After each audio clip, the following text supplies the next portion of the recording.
Hello everyone, welcome to my channel. ये reading Leos के लिए है, लियो सन मून राइजिंग। अगर आपके बर्थ चार्ट में लियो की प्रेजेंस स्ट्रॉन्ग है तो ये रीडिंग आपके लिए हेल्पफुल हो सकती है। अगर आपको अपने मून साइन और राइजिंग साइन के बारे में मालूम है तो आप वो भी रीडिंग्स जो हैं वो चेक करें। तीनों तरह की रीडिंग्स देखने के बाद एक ज़्यादा अच्छी पिक्चर इमर्ज होकर सामने आती है about the coming days and months. Okay जी, this is for Leo sun moon rising for the month of October 2019. It's an 8-card spread. Let's start.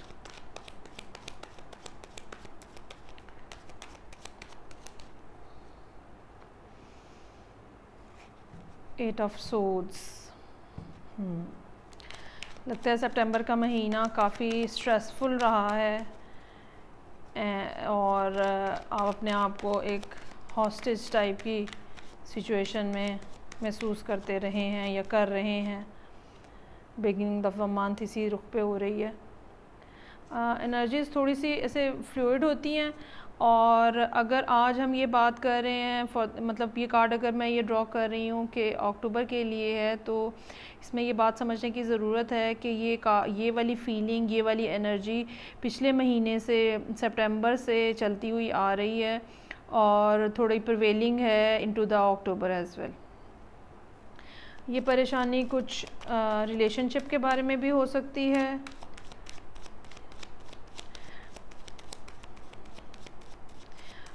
अकेलेपन और तन्हाई का नतीजा भी हो सकता है और आप इस पोजीशन में हैं कि अब आप कोई बेहतर फ़ैसला ले सकें।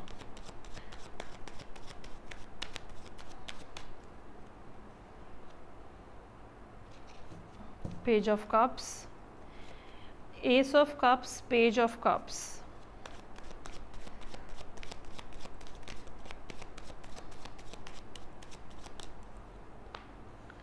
एस ऑफ सोर्ड्स, क्लैरिटी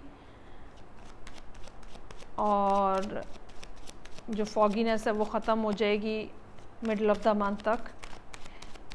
अगर कोई इन्फॉर्मेशन रुकी हुई है तो वो भी आपको डिलीवर हो जाएगी। क्वीन ऑफ वॉन्ड्स, ये क्वीन जो है ये फायर एनर्जी को कैरी करती है, फायर साइंस को डिपेक्ट करती है, लियो, एरीज और सजिटेरियस को। ये आप ख़ुद भी हो सकते हैं और कोई और क्वीन की फॉर्म में कोई और पर्सनालिटी भी आपकी लाइफ में मौजूद हो सकती है जो आपके लिए हेल्पफुल है। Ending of a bad cycle, 10 of swords,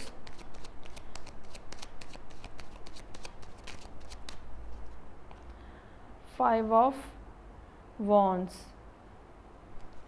five of wands जो है वो स्ट्रगल का कार्ड है। अच्छा जी, सिचुएशन इस तरह से बनती हुई नज़र आ रही है। कुछ स्टोरी जो है वो ये है कि आप कुछ अपने आप को स्टक और हॉस्टेज फील कर रहे हैं, ठीक है, from the beginning of the month.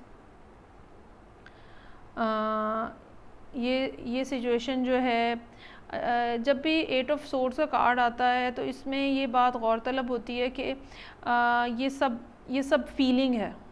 Although के कार्ड तो सोर्ड का है और सोर्ड्स जो हैं वो आपकी थॉट्स को और जो मेंटल कंडीशनिंग है उसको शो करती है, लेकिन ये कि ये जो बॉन्डेज है जो इस कार्ड में नज़र आ रही है ये आपकी सेल्फ इम्पोज्ड है, ठीक है।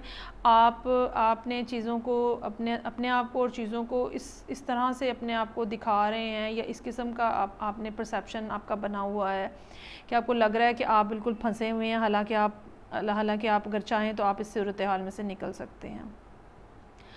तो ये कार्ड जो है इसके नीचे जो है ये एस ऑफ कप्स का कार्ड है, जो कि एक नई बिगिनिंग का कार्ड है, इमोशनल फुलफिलमेंट का कार्ड है, नए रिलेशनशिप की बिगिनिंग हो सकती है।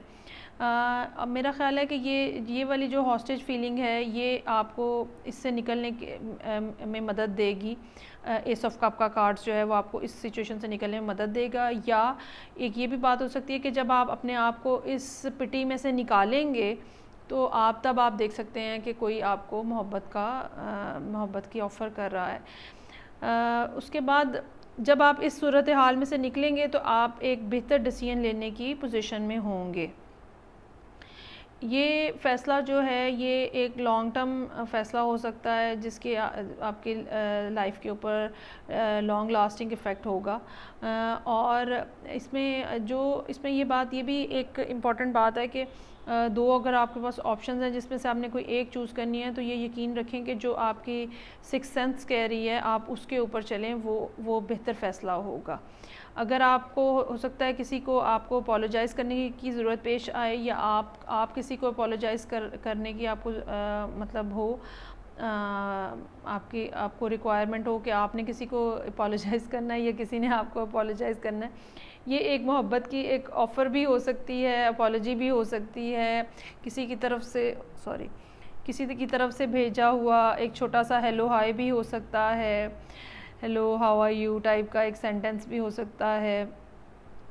लेकिन ये सारी सिचुएशन जो है ये फ़र्दर आपके इस डिसीजन से मुझे महसूस हो रहा है कि रिलेटेड है। जब आप ये डिसीजन ले लेंगे तो तब आपकी ज़िंदगी में ये बेसिकली ये देखें, ये आपने अभी रियलिटी से जैसे आपका you just turned away from the reality and you are looking away from this sort. ये सोर्ट जो है ये क्लैरिटी है, ये एम्बिग्युइटी को ख़त्म करने के लिए है। जब आप एक फ़ाइनल डिसीजन बना लेंगे अपना, तो डेफ़िनेटली आपके पास एक बेहतर रास्ता होगा चलने के लिए। ये क्वीन ऑफ वॉन्ड्स आपकी अपनी एनर्जी भी हो सकती है, और कोई और भी आपकी क्वीन ऑफ वॉन्ड्स की शेप में आके आपकी कोई मदद कर सकता है। क्वीन ऑफ वॉन्ड्स जो है एंटरप्रेन्योर होती है। क्वीन ऑफ वॉन्ड्स जो है वो उसमें सस्टेनेबिलिटी होती है, सेल्फ सस्टेन होती है, और वो प्रोजेक्ट्स को कैरी कर सकती है। उसके पास आइडियाज़ होते हैं, उसके पास स्पिरिचुअलिटी होती है, इस किस्म की पर्सनालिटी है, और ये leading from the front type का करैक्टर होता है। इसको किसी की दूसरों की हेल्प लेने की इतनी ज़रूरत नहीं होती। She is such a personality she has. तो ये आप खुद ये एनर्जी अटेन कर सकते हैं after taking some particular decision and getting some clarity and getting into this energy. ये भी आपके लिए पॉसिबल है। और कोई दूसरा भी हो सकता है जो कि जब आप एक फ़ैसला कर लें किसी चीज़ को छोड़ने का और किसी चीज़ को रखने का, और आप एक चीज़ों को क्लियर कट अंदाज में देखना शुरू कर दें, तो कोई और भी आपकी मदद के लिए आगे आए। ये क्लैरिटी जो है ये it will and this phase and this cycle, जो कि 10 ऑफ वॉन्ड्स का है।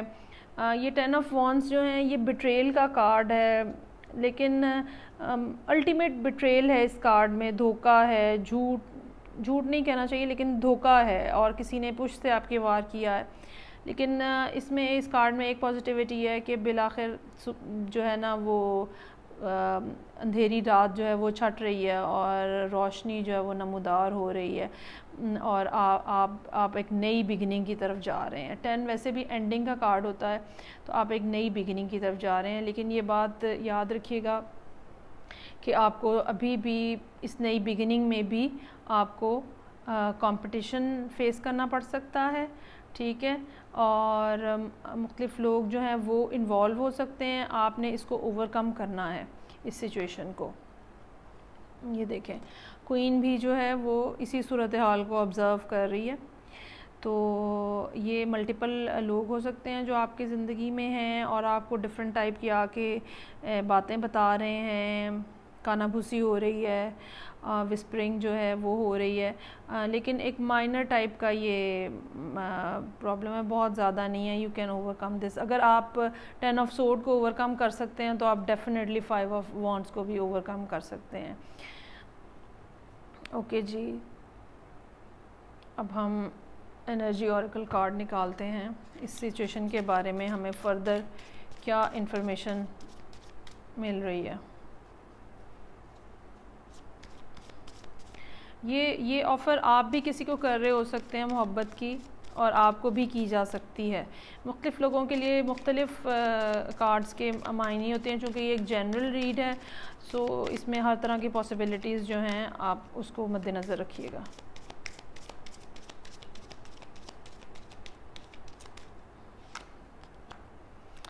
फाइनेंशियल कंस्ट्रेंट्स, ओके जी।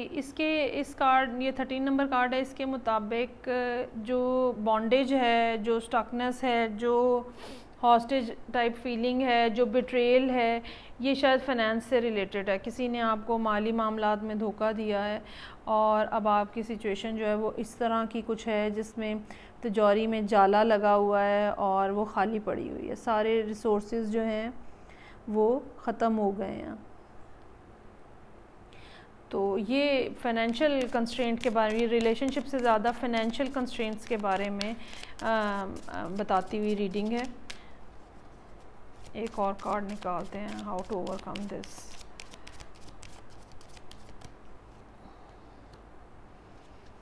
केयरिंग कनेक्शन, ऑल्दो के फाइनेंशियल कंस्ट्रेंट्स आपके ऊपर बहुत ज़्यादा हैं, लेकिन कोई आपके साथ मोहब्बत भरा ताल्लुक़ इस्टेब्लिश करने की, केयरिंग कनेक्शंस जो हैं वो डेवलप करने की कोशिश कर रहा है।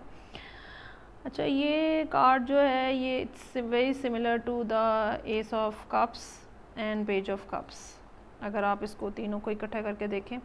और हो सकता है कि क्वीन ऑफ वॉन्ड्स की पर्सनैलिटी भी यही हो जो आपको हेल्प करने के लिए आपके प्रॉब्लम में आई है। ठीक है, caring connections, S of cups, page of cups और क्वीन ऑफ वॉन्ड्स। एक्सपेक्ट करिएगा कि कोई आपकी मदद के लिए कोई आगे आएगा, और दैट पर्सन, ही और she, that person is very caring and loving towards you. Okay जी, what's over here for the month of October 2019 for the sign Leo, Sun, Moon and Rising. Grounding, अच्छा जी, ये मैं अभी third reading कर रही हूँ और ये थर्ड टाइम कार्ड रिपीट हुआ है। जेमिनी, कैंसर और अब लियो के लिए। अच्छा, अभी मैं आपको एक्सप्लेन करती हूँ कि ये इसकी क्या रीज़न है। एक कार्ड मुझे और निकाल लेने दें। फोकस करने की आपको ज़रूरत है, चीज़ों को प्लानिंग करने की ज़रूरत है, डिसीजन के लिए आपको चीज़ों को फोकस करने की ज़रूरत है, क्लैरिटी हासिल करने के लिए you need to get focused. अच्छा जी, आज अब मैं जिस दिन जो अब आज मैं रीडिंग कर रही हूँ, तो इट्स बीन ऑलमोस्ट 4-5-6 डेज़ जब सैटर्न जो है वो डायरेक्ट हुआ है, और अभी लेकिन उसकी अभी तक मूवमेंट नहीं स्टार्ट हुई, तो अभी तक उसी डिग्री में खड़ा है जहाँ पे वो जहाँ से उसका रेट्रोग्रेड एंड हुआ है। जब इस किस्म की सूरत हाल होती है और बड़े प्लैनेट्स जो हैं वो स्टैटिक पोजीशन में एक ही डिग्री के ऊपर हफ्ता 10 दिन खड़े रहते हैं, तो ये चीज़ जो है ये बहुत ज़्यादा महसूस होती है, इन अ सेंस कि आप अपने आप को बाउंड फील करते हो, स्टक फील करते हो। ये महसूस हो रहा होता है कि सब चीज़ें रुकी हुई हैं, कुछ भी नहीं चल रहा, जितनी मर्ज़ी एफ़र्ट कर लो हर चीज़ ख़राब है, हर चीज़ नाकाम है। तो इस तरह की जब सिचुएशन होती है तो फिर आपको उसमें अपने आप को ग्राउंड करने की ज़रूरत पेश आती है। ठीक है, रिलैक्स करने के लिए, अपने नर्व्स को रिलैक्स करने के लिए आपको बाहर निकलना चाहिए, ओपन में वॉक करनी चाहिए, सुबह के वक्त, शाम के वक्त मेडिटेशन करनी चाहिए। मुसलमान हैं अगर आप, मुस्लिम हैं तो नमाज़ पढ़नी चाहिए। ठीक है, तस्बीह की जा सकती है। ये सारी सूरत हाल जो है ये इंसान के नर्व्स को उस प्रेशर से निकालती है जो कि प्लानिटरी पोजीशंस की वजह से हमारे ऊपर महसूस हो रहा है। इस टाइम पे जो मैं प्राइवेट रीडिंग्स भी कर रही हूँ उसमें भी लोग जो हैं वो बहुत एंग्जाइटी फ़ील कर रहे हैं, और उसका बस यही बेस्ट सोल्यूशन है कि आप अपने नर्व्स को रिलैक्स करें, और लियोज़ जो हैं ख़ास तौर पे वो फोकस करने की कोशिश करें उस प्रॉब्लम्स के ऊपर, बारीक बीनी के साथ, जो कि माइनर डिटेल्स हैं उनको नोटिस करें, उसके अकॉर्डिंगली डिसीजन लें। ओके जी, so Leo, this was the reading for the month of October 2019. I hope you will like this. Please hit like if you liked this reading. Okay, thank you.